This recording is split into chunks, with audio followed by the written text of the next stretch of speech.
Hindi naman daw kasi mabigat na issue po ito, eh. Itong pag-gluta-drip ni Mariel sa opisina ni Robin, 'yan, anak ng baka. Alam niyo kung bakit ako naiinis din? Unang-una, hindi naman kinakailangan magpa-picture ka diyan covering the seal of the Senate and the flag of the Republic. Tapos meron pang, anong klaseng flag ito? Ito ba yung flag ng bandera ng grupo ng kapatid niya, yung H-word? I know this is letter K, eh. Pero ito ba yung bandera ng H-word, ipapantay mo diyan sa bandera ng Pilipinas? Yan ho'y paglapastangan. Dapat dito matanggal sa Senado. 'Di ba puwede kang magluta-drip sa isang sulok, Mariel, kahit sa likod ng pinto, 'di ba? Hindi yung cover pa 'to. Eh, kahit dalawa lang kayo ng asawa mo, eh, do'n kayo sa gilid ng pinto, okey lang, eh.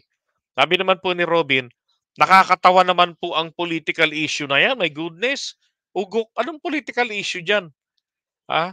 Sabi niya, "Kung may nakita po silang masama sa larawan na 'yan, paumanhin po. No intention to disrespect." Ang babaw niyo kasing mag-isip, 'yun lang 'yun. Hindi niyo iniisip ang epekto ng ginagawa niyo. Gano'n lang kasimple 'yun. Nung nakaraan, ano pinakita ng kolokoy na 'to? Titi, 'di ba? Yung titing maputi. 'Yun ang pinakita niya. Oh, sa live ng asawa niya. Sinadya ba o hindi? Aksidente ba 'yun o hindi? Sinadya. Unang-una, bakit ka magro-robe? Eh, alam mong hindi ka nagsasalawal. Oh, alam mo yung robe, walang walang zipper, 'di ba? Tinatabing lang. Tapos magtatapis ka. Sinadya eh, 'di ba? Kalokohan. Tapos ngayon eto naman, 'di ba? Yung mga tipong pasahurin ka lang ng taong bayan, ang mahal-mahal ng bayan sa wala ka pang silbi sa Senado, 'di ba? Tapos mga kabulastugan pa pinaggagawa niyo. Eh, dapat dito po mag-resign. Dapat dito kinukutungan na 'to ng ano ng Ethics Committee ng Senado. Hindi ho Ethics Committee, Ethics Committee. Dapat yang glutadrip na yun sinaksak sa utak nitong mga 'to, eh, nung mag-asawang 'to, eh. Alam niyo hindi ho po puwede kasi yung bastang mag-sorry lang na kung may nakita po silang masama sa larawan na 'yan, eh, paumanhin po. No intention to disrespect. Madaling sabihin, but the damage has been done, 'di ba? Nagawa na ninyo yung ano, eh, yung, disrespect, eh. Hmm.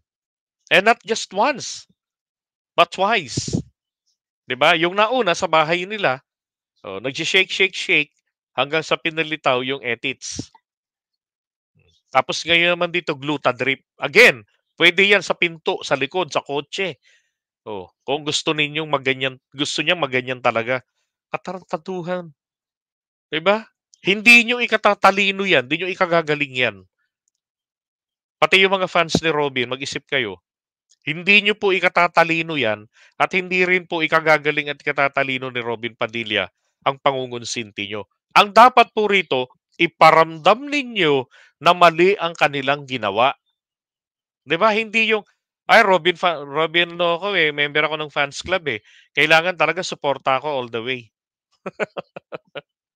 Ay mga katarantaduhan talaga ng mga 'to, 'di ba? Pa-flex-flex ng ano, ay naku, ewan. Okey, siya sige po, naku grabe 2 oras na pala. Sabi, only in the Philippines mayabang ang mga nasa posisyon. Kaya nga, eh, hindi ba kasi Kristiyano?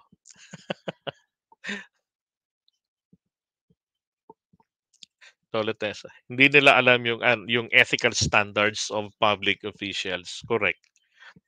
Wala rin kaya-kayanin lang nila si Subiri. Hindi sila hindi sila sinususpindi. Galawang bobo ba? Yung isang flag ay Magdalo flag daw. Ha? Tignan ko nga sa internet, Magdalo flag. Pero hindi dapat ipapantay. May patakaran po diyan sa bandera. Magdalo flag. Okay, Magdalo flag nga po. Okay.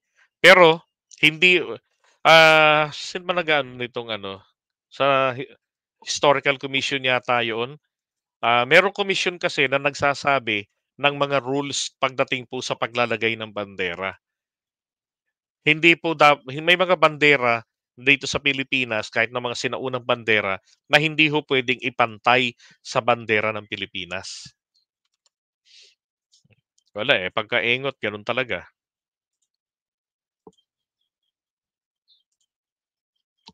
Dapat maintindihan ni ano 'yan, Robin ay bayaran siya ng dapat nga, eh, bayaran siya ng bayan, 'di ba?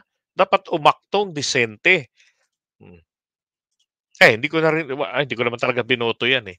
Dapat lang talaga po hindi talaga iboto 'yan. Tiisin na lang natin, then junk. Ako sa 2028. O siya, sige po at, maraming maraming salamat sa inyo. It's lunchtime. Okay, ipalit ba si Willie? O ano, idagdag si Willie, wala na, matutuluyan na talaga tayo. Baka ho susunod diyan mga board star naman ang, papasok sa Senado. Yung mga car show model, yung mga tigwa 120,000 ang kipaylabum, wala na, mahirap 'yan. Alright, so maraming maraming salamat sa inyo. Pagpalain po kayo ng Panginoong Diyos. Alright, buyers, see you when I see you and enjoy your lunch.